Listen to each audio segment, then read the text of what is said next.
Olá, nos encontramos mais uma vez, com a graça de Deus, com a permissão do Mestre Jesus, para em seu nome darmos início a mais um estudo do nosso grupo. Estamos hoje no capítulo final do livro Emoções. É um livro extenso, um livro de quase 317 páginas, que obviamente o nosso estudo não conseguiu abranger tudo, nós fizemos um resumo, nós trouxemos tópicos para a nossa discussão, para o nosso conhecimento e principalmente abrimos o interesse ao estudo das emoções, ao estudo da psicologia espírita, da psicologia do espírito, muito além daqueles nossos traumas, dos nossos conhecimentos desta vida, nós trazemos de outras vidas também algumas limitações, alguns medos, algumas angústias e temos muitas dificuldades de lidar com elas por vezes. Então, nós demos início a esse estudo no dia, eu vou até comentar com vocês o dia, 10 de junho de 2020. Estudamos julho todinho e agora em 10 de agosto, em 2 meses, nós estudamos as emoções, nós analisamos seus reflexos na nossa vida e agora nós vamos chegar numa conclusão final. O encontro consciente e verdadeiro com as emoções, por mais simples que possa parecer, gera profundas modificações em nossa alma.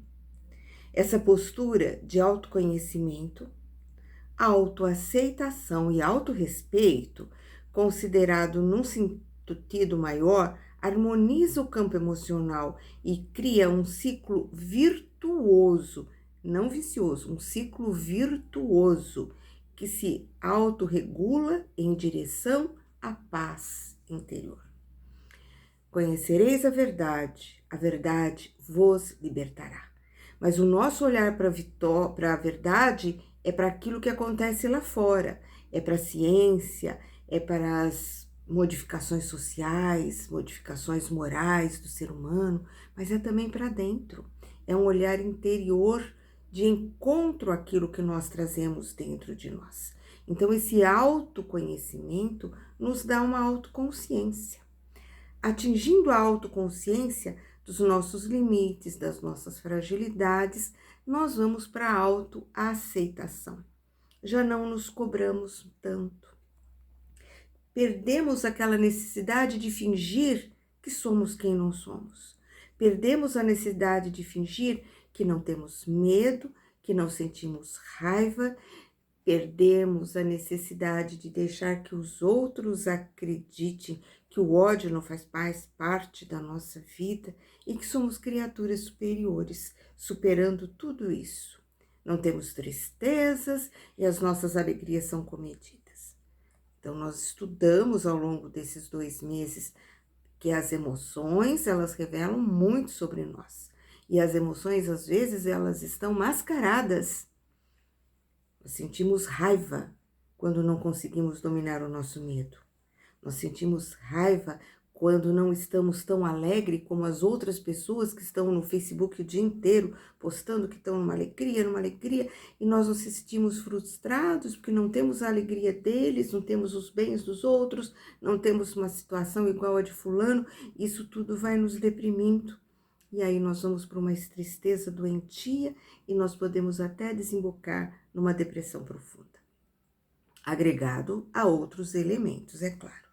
Mas enfim, esse reconhecimento de que somos seres emocionais e não apenas intelectuais, não podemos fugir desse mecanismo, essa consciência que não dá para fugir, não dá para enganar, não dá para escamotear, é a certeza que nós vamos nos dirigindo a uma harmonização, a uma aceitação que nos harmoniza e nos leva a procurar não o enfrentamento da guerra, da briga, não, ao entendimento de como modificar a forma como nós vivenciamos as nossas emoções.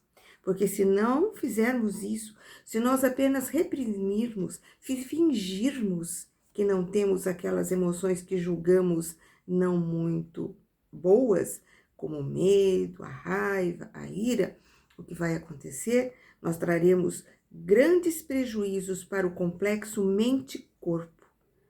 Nós vamos até desenvolver doenças emocionais, psíquicas e até físicas, se não conseguirmos nos entender como somos. Seres que já viajaram por muitas vidas e que trouxeram limites outros que nós precisamos aprender a conviver e a modificar a nossa forma de vivenciá-los. O cultivo do campo emocional não é simples, nem um pouco simples.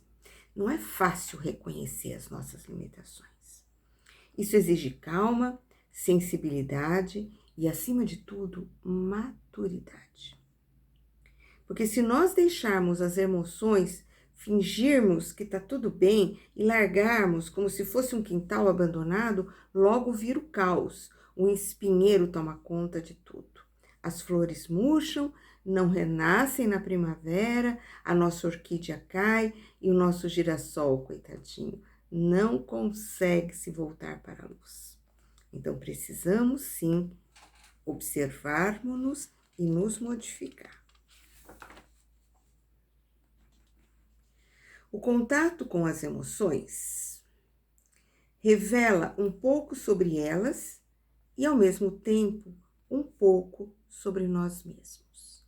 Porque, por mais imponderável que seja, existe uma sabedoria que está dentro dessa emoção. A emoção do medo é autopreservação. A emoção da raiva é um movimento que eu preciso fazer, mas eu não sei qual, então eu me seguro.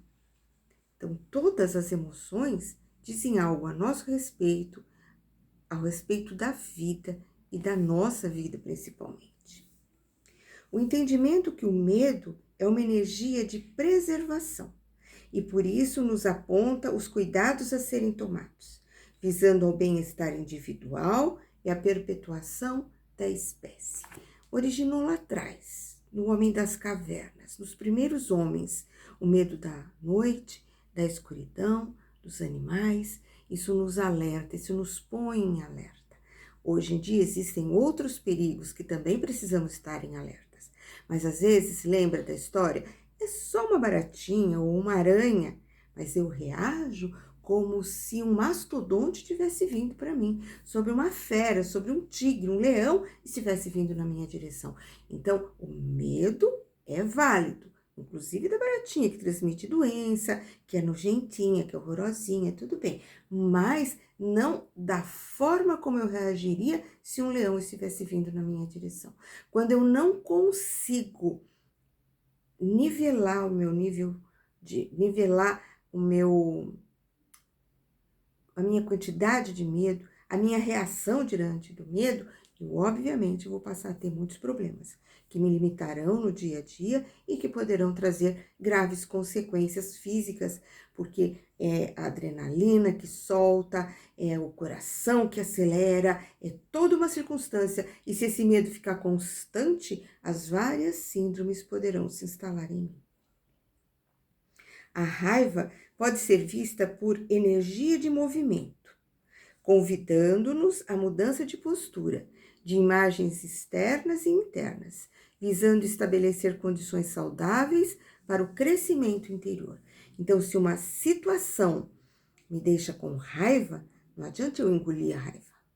E não adianta também eu estourar. Eu preciso mudar aquela situação de forma sábia, de forma inteligente. Eu não quero mais passar por aquilo, mas eu também não vou fugir com medo. Não, eu vou enfrentar, eu vou mudar minha forma de agir, eu vou mudar minha forma de me portar diante de pessoas, de situações e de circunstâncias para que aquela raiva não venha mais a ser sentida, ou pelo menos não venha a ser sentida com tanto impacto na minha vida emocional. Da mesma forma, a tristeza não vai mais ser encarada como um fracasso, mas vai ser percebida como uma energia de introspecção, que nos faz olharmos para dentro, estimulando a percepção das dores internas para nos ensinar a bem melhor conduzir a vida. Cair no buraco, vou ficar tristinha ali um pouquinho, né? Lambendo as feridas, olhando o tamanho do buraco que eu me meti e pensando como vou evitar que isso aconteça novamente. Eu vou, nesse momento de introspecção, conhecer também os meus limites, sim, mas direcioná-los de forma adequada. E por fim, a alegria. Mesmo enquanto energia de exteriorização, colocando para fora, em troca harmoniosa com o universo, a repercussão da sintonia com Deus. Sim, a alegria sentida de forma tranquila, não aquela exasperação, não a alegria que busca nas drogas, nas bebidas, nos elementos externos, mas a alegria de saber-se vivo, saber-se filho de Deus, saber que tem fé, que tem coragem, que tem forças de caminhar. Essa energia é e sempre será muito bem-vinda.